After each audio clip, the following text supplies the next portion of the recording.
now Bernie Sanders in Washington, D.C., just outside the Capitol, about to give a speech. This after he criticized the Trans-Pacific Partnership deal that the United States reached on Monday alongside 11 other countries in the Pacific Rim.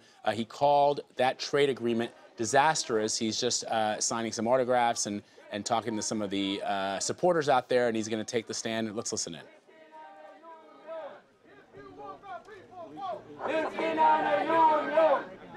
You ready to do it?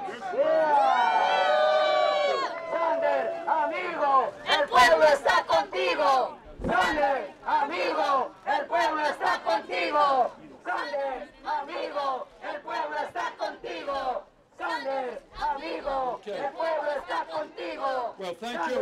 Amigo, el pueblo está contigo. All right. Well, let me thank everybody for being here to discuss what I consider, and many of us consider, to be one of the major issues facing our country. And in terms of support for the Workplace Democracy Act, let me thank Congressman Mark Pocan and Congressman Don Norcross, who will be speaking in a moment.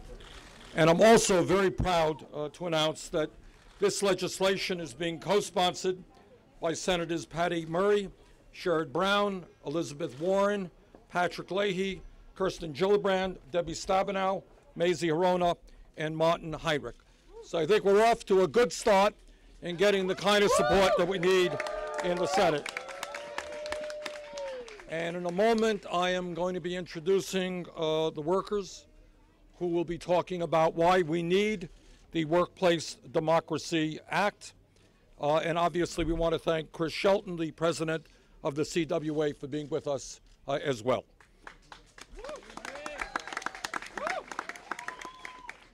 I think everybody in America who works for a living understands that the great middle class of this country, once the envy of the world, is disappearing. There are very concrete reasons why this is happening, and these are issues that we have got to address. Since 2001, our nation has lost some 60,000 factories and millions of good-paying jobs, and a lot of that has to do with disastrous trade policies like NAFTA, CAFTA, and PNTR with China, and I fear very much what the TPP will do. Over the last, when we talk about why the middle class of this country is disappearing and why more and more people are living in poverty, it has a lot to do that the real value of the minimum wage today is substantially less than it was 40 years ago. When we talk about why the middle class of this country is disappearing, it has everything to do with the fact that almost all of the new income and wealth being generated is going into the hands of the top 1%, while most workers are working longer hours for lower wages. But clearly, we are here to discuss another major reason as to why so many Americans are struggling economically. And that is that millions of our people who want to join unions, who understand that collective bargaining will raise their wages and income, are unable to do so because of the coercive and often illegal behavior of their employers. That has got to change.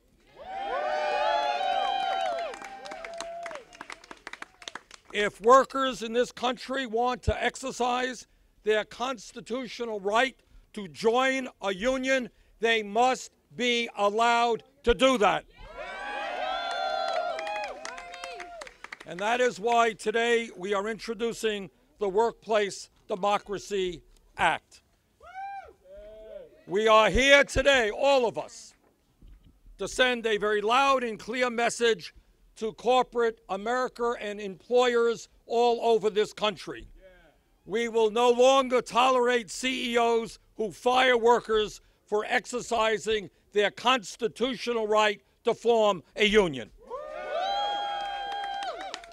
We will no longer tolerate CEOs who threaten to move their plants to China or other low-wage countries if workers vote in favor of a union.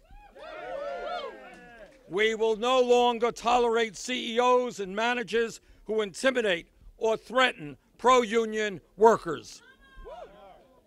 We will no longer tolerate CEOs who refuse to negotiate a first contract with workers who have voted to join a union. And that is what the Workplace Democracy Act that we're introducing today is all about. Today, if an employee is engaged in a union organizing campaign, that employee has a 1 in 5 chance of getting fired. Today, half of all employers threaten to close or relocate their businesses if workers elect to join a union.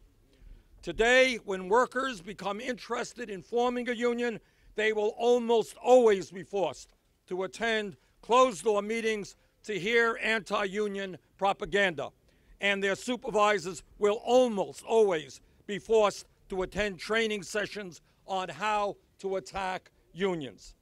As Human Rights Watch has said, and I quote, "Freedom of association is a right under severe, often buckling pressure when workers in the United States try to exercise it."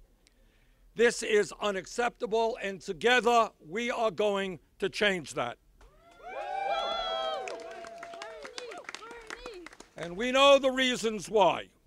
Because when workers win union elections, more than half of the victories do not result in a first contract for workers a year after the election has taken place.